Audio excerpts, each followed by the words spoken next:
Nah, selanjutnya saya akan membahas mengenai dualitas dari permasalahan yang telah kita selesaikan sebelumnya mengenai metode simplex pada permasalahan minimum.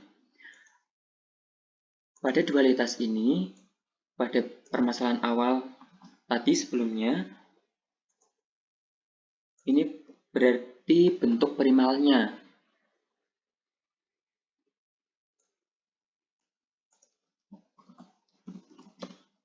Berarti ini menjadi bentuk primalnya pada permasalahan metode simplex tadi yang telah kita selesaikan sebelumnya. Nah, sekarang kita akan merubah menjadi bentuk dual. Nah, namun sebelum itu, apa sih dualitas itu? Nah, dualitas itu merupakan alat bantu masalah program linier yang secara langsung didefinisikan dari persoalan aslinya atau dari model program linier pada bentuk primal. Dalam kebanyakan perlakuan program linier, dualitas sangat tergantung pada primal dalam hal tipe kendala, variabel keputusan, dan kondisi optimum. Oleh karena itu, dalam kenyataannya, teori dualitas secara tegas tidak diharuskan penggunanya. Nah, pada permasalahan dual ini, kita pasti akan menemui permasalahan primalnya terlebih dahulu. Kemudian kita disuruh untuk mengubahnya ke dalam bentuk dual. Pengubahan bentuk primal menjadi bentuk dual yaitu terdapat beberapa syarat, yaitu yang pertama, koefisien fungsi tujuan primal menjadi konstanta ruas kanan bagi dual. Konstanta ruas kanan primal menjadi koefisien fungsi tujuan bagi dual. Semua kolom primal menjadi kendala dual, semua kendala primal menjadi variabel keputusan dual, dan koefisien kendala dari variabel primal menjadi koefisien yang berkorespondensi dengan kendala dual. Nah, langsung saja kita kepada permasalahan ini. Bentuk primalnya tadi kita peroleh yaitu minimumkan Z sama dengan 5x1 ditambah 3x2 ditambah 2x3 dengan kendala yang pertama 2x1 ditambah 3x2 lebih dari sama dengan 720, x1 ditambah x2 ditambah 2x3 lebih dari sama dengan 610, x2 ditambah 4x3 lebih dari sama dengan 540 dengan syarat x1, x2, dan x3 lebih dari sama dengan 0. Nah, sebelum kita membentuk dualnya, kita bisa menuliskan yaitu di sini ada x1, x2, x3-nya. X1-nya yaitu 2, 3, 0, ini 720. Ini ada 1, 1, 2, 610. Dan di sini ada 1, mohon maaf ini 0, 1, dan 4, ini 510. Nah, dengan fungsi tujuannya yaitu 5, 3, dan 2.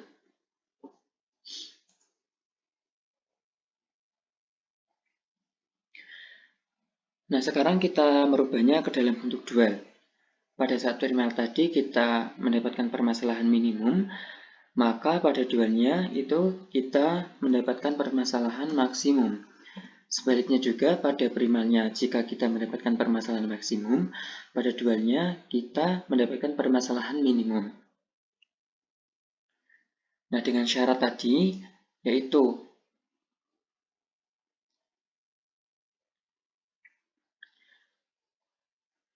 koefisien fungsi tujuan pada primal menjadi konstanta ruas kanan bagi dual. Konstanta ruas kanan primal menjadi koefisien fungsi tujuan bagi dual. Berarti ini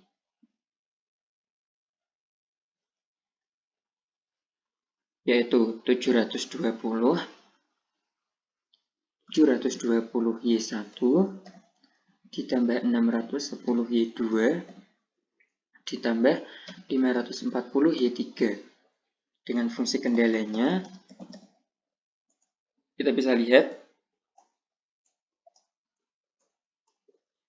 yang pertama yaitu 2Y1 ditambah Y2. Karena ini permasalahan maksimum, maka kita identik dengan pertidaksamaan yaitu kurang dari sama dengan.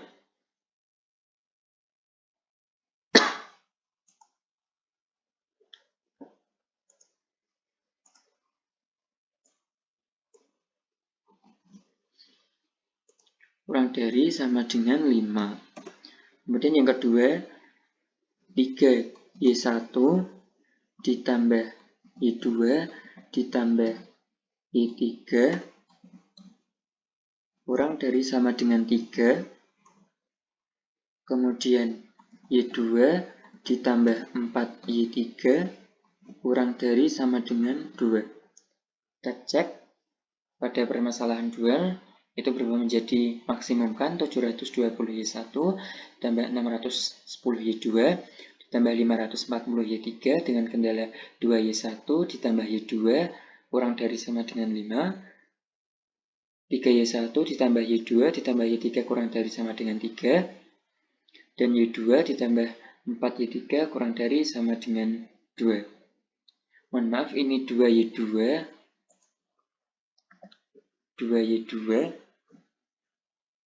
tambah 4Y3 kurang dari sama dengan 2. Nah, melihat syarat tadi bahwa pada bentuk dual itu koefisien fungsi tujuan primal menjadi konstanta ruas kanan bagi dual dan konstanta ruas kanan primal menjadi koefisien fungsi tujuan bagi dual. Dan semua kolom primal menjadi kendala dual, semua kendala primal menjadi variabel keputusan dual, dan koefisien kendala dari variabel primal menjadi koefisien yang berkorespondensi dengan kendala dual. Nah, didapatkan bentuk dual seperti ini. Nah, selanjutnya kita akan mencari penyelesaian dari bentuk dualnya.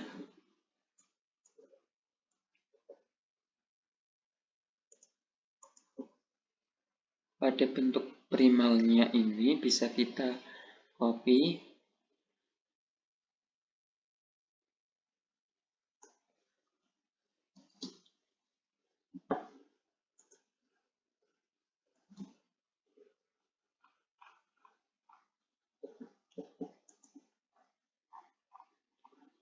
Ini berarti bentuk primalnya.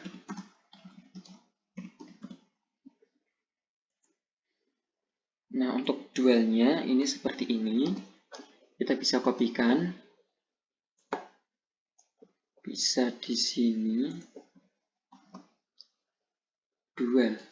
Nah, selanjutnya kita merubahnya ke dalam bentuk baku terlebih dahulu.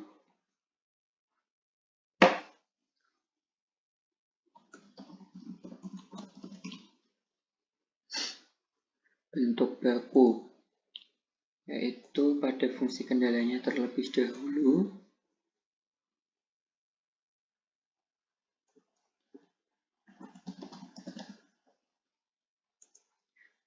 Dua Y1 ditambah Y2 ditambah S1 ditambah 0 kali S2 ditambah 0 kali S3. Karena ini permasalahan maksimum, maka harus ditambah dengan variabel slack atau slack variable. Sebelumnya pertidaksamaan diubah menjadi bentuk baku menjadi persamaan, yaitu sama dengan 5. Selanjutnya juga sama, 3Y1 ditambah Y2 ditambah Y3 sama dengan 3. Kemudian 2Y2 ditambah 4Y3 sama dengan 2. Kita cek terlebih dahulu apakah sudah benar atau masih ada yang salah, yaitu 2Y1 ditambah Y2 ditambah S1 tambah 0 kali S2 tambah 0 kali S3 sama dengan 5. Ini Y1 ditambah Y2 ditambah Y3. Ini berarti ditambah 0 kali S1 ditambah S2 ditambah 0 kali S3 sama dengan 3. Selanjutnya 2Y2 ditambah 4Y3 berarti ditambah 0 kali S1 ditambah 0 kali S2 ditambah 0 kali S3 sama dengan 2. Nah, selanjutnya kita bisa menuliskan kendalanya. Di sini ada X1, X2, mohon maaf ini Y ya, Y1, Y2, Y3, S1, S2, dan S3. Ini NK-nya.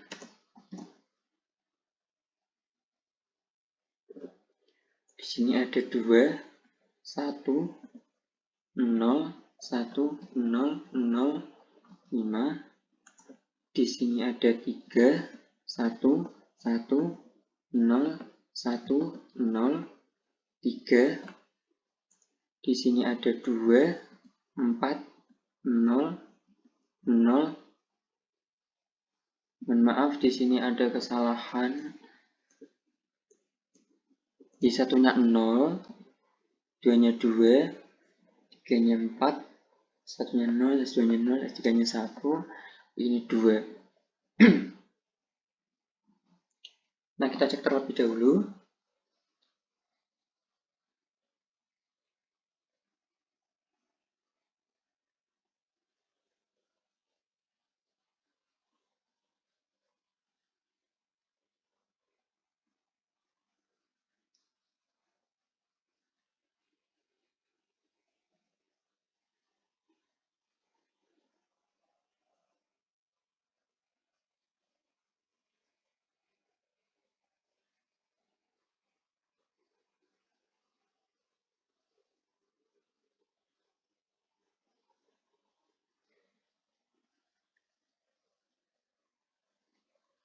Dua, 1, 0, 1, 0, 0, 5, 3, 1, 1, 0, 1, 0, 3, 0, 2, 4, 0, 0, 1, 2.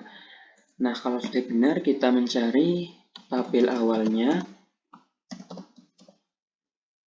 Di sini ada ZJ, ada VB, Y1, Y2, Y3, S1, S2, S3, dan NK-nya kita bisa copy. Nah, di sini kita bisa lihat pembentuk matriks identitas ada pada S1, S2, dan S3. Maka pada variabel basicnya kita tuliskan S1, S2, dan S3. Dengan ZJ-nya,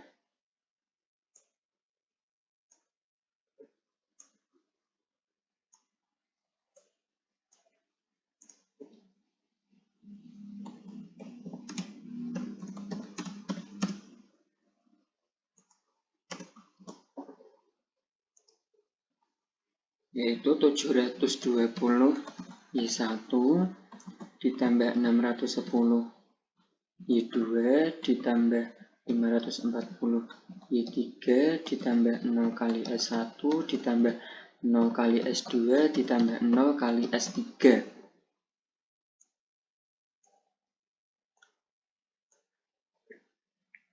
720 Y1 ditambah 610 Y2 tambah 540 Y3 tambah 0 kali S1 tambah 0 kali S2 tambah 0 kali S3. Nah, di sini bisa kita tuliskan ZJ-nya,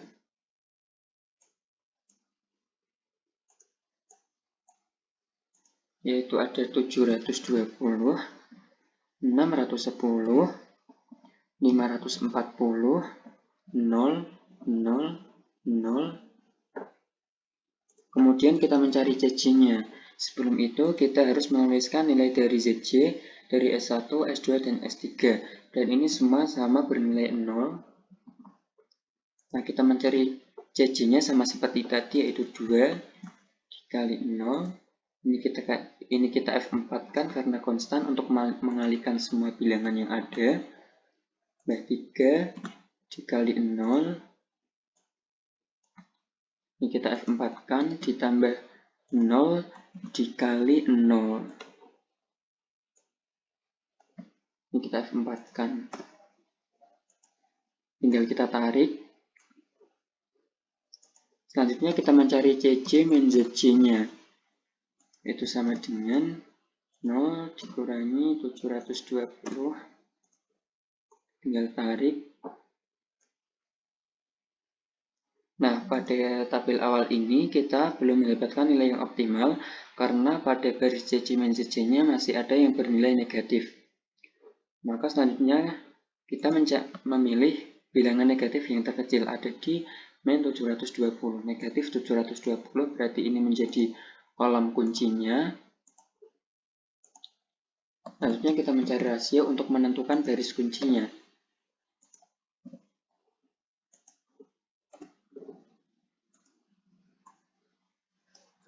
Agar efektif, ini kita ubah menjadi bentuk pecahan. Nah, di sini bilangan yang terkecil ada di 1, maka ini menjadi baris kuncinya. Nah, 3-nya ini menjadi elemen kunci. Selanjutnya kita mencari iterasi yang pertama. Ini bisa kita copy. S1-nya tetap, S2-nya berubah menjadi Y1, S3-nya tetap, S1 tetap, S2-nya berubah menjadi Y1, S3-nya tetap. Kita mencari baris Y1-nya terlebih dahulu dengan cara elemen pada baris kunci dibagi dengan elemen kuncinya.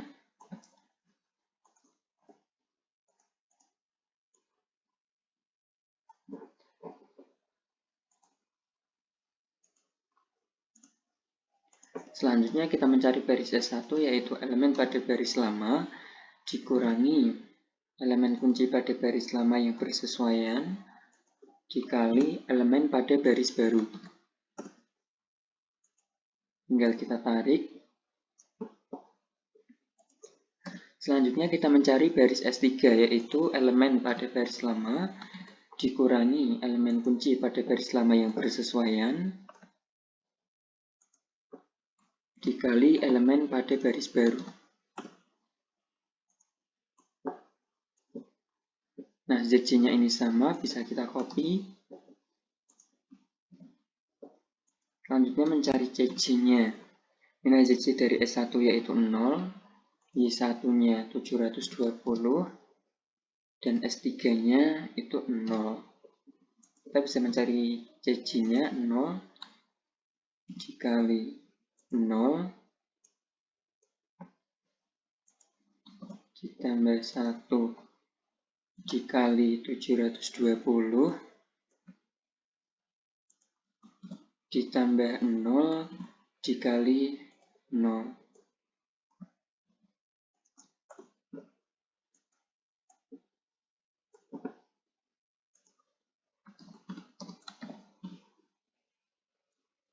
Sekarang kita mencari CC min ZC-nya, yaitu 720 CC-nya ini dikurangi ZC.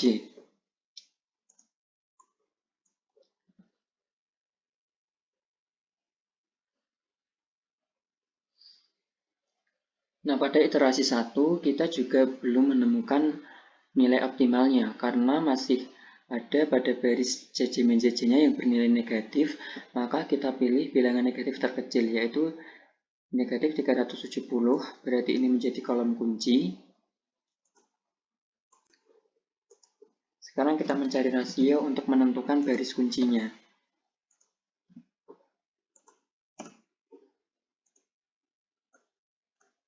Nah, nilai yang terkecil yaitu ada di 1, maka ini menjadi baris kuncinya. Dan 2 ini menjadi elemen kuncinya. Selanjutnya kita lanjutkan pada iterasi yang kedua.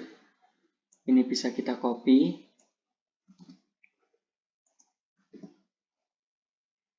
S1-nya masih tetap, Y1-nya masih tetap, S3-nya berubah menjadi Y2. S1 tetap, Y1 tetap, S3-nya berubah menjadi Y2, maka kita mencari baris Y2-nya yaitu dengan cara 0 elemen pada baris kunci dibagi elemen kuncinya.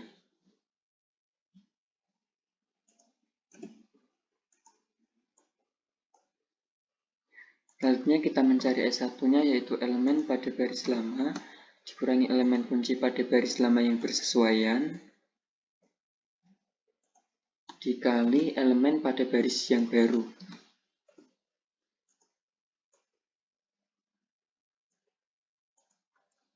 Y1 juga sama, elemen pada baris lama dikurangi elemen kunci pada baris lama yang bersesuaian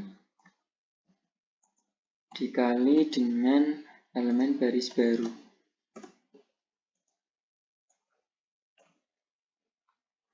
Nah, ZJ-nya ini sama.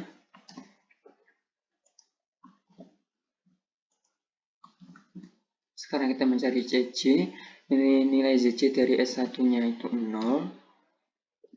Y1-nya 720. Dan Y2-nya 610.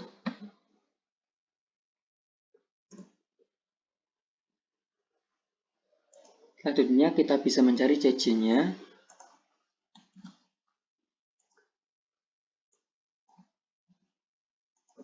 Ditambah 1 dikali 720 tambah 0 dikali 610.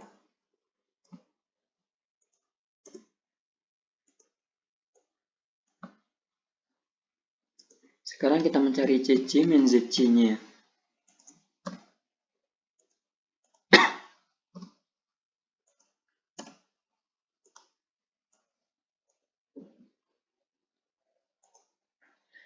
Nah, bisa kita lihat pada iterasi 2 kita sudah menemukan nilai yang optimal. Karena pada baris ZJ min ZJ-nya itu sudah tidak ada yang bernilai negatif lagi, maka ini sudah optimal. Nah, bisa dilihat penyelesaian permasalahan pada dual itu memiliki hasil yang sama pada permasalahan primalnya. Dan di sini kita bisa lihat bahwa kolom NK pada dualnya, ini kita bisa tandai, itu bernilai sama pada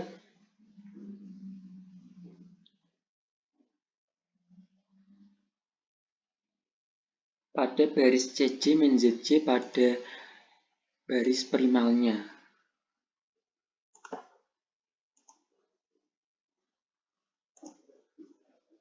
Nah, bisa kita lihat di sini ada 2, 2 per 3, 2 per 3 dan 1.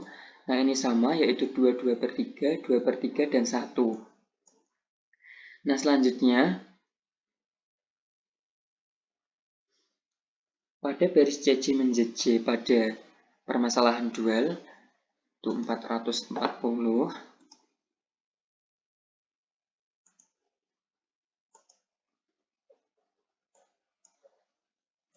440, 240, dan 185 ini sama dengan kolom NK-nya pada permasalahan primalnya. Nah, saya ulangi lagi pada penyelesaian permasalahan dual, ini memiliki hasil yang sama dengan permasalahan primal dengan nilai maksimumnya itu 1090. Nilai maksimum 1090 dengan Y1 sama dengan 2 per 3 dan Y2 sama dengan 1. Nah, bisa dilihat pada kolom NK, pada kolom NK pada permasalahan dual ini memiliki nilai yang sama pada baris CJ min ZJ pada permasalahan primalnya. Dan juga pada baris CJ min ZJ permasalahan dual, ini nilainya sama dengan kolom NK pada permasalahan primalnya. Nah, jadi dapat disimpulkan bahwa solusi dari persoalan aslinya atau primal itu juga memberikan solusi pada dualnya. Saya ulangi lagi, dapat disimpulkan pada solusi dari persoalan primalnya itu juga memberikan solusi pada dualnya. Karena di sini pada permasalahan primal dan dualnya diperoleh hasil yang sama, yaitu 1090.